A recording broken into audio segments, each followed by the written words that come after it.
गोरिया करके सिंगार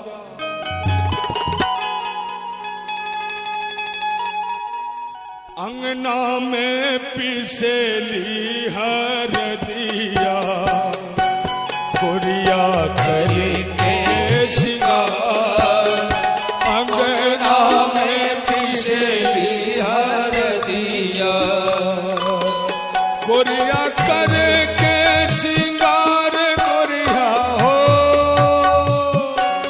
गोरिया करके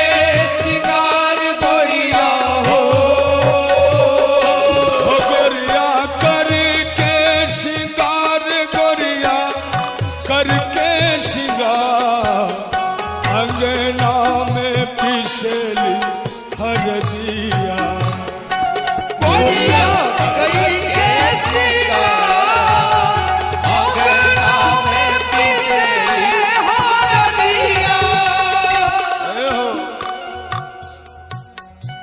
तिवारी बाबा होली के समय हो एमे कने लालो पियर रंग हो जाए तो अच्छा है हावे में बा एक सेकंड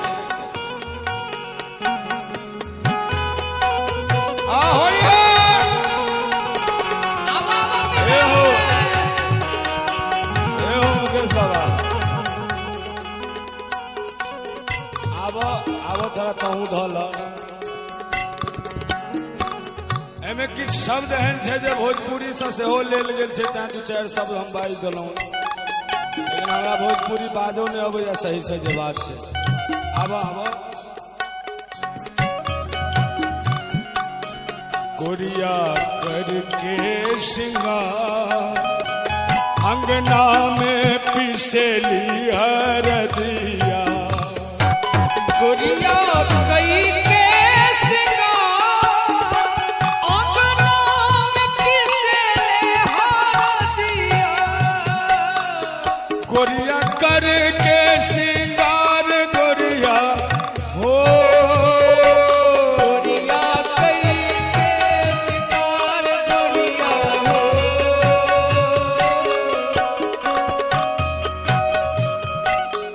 गोरिया करके सिंगार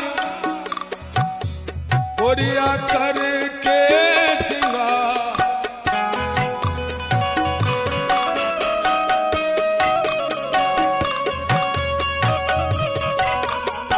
अंगना में पिसेली हरदिया गोरिया कई के सिंगार अंगना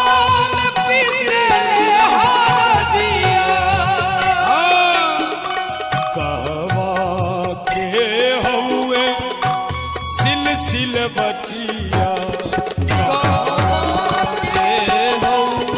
सिलसिला बतिया के हुए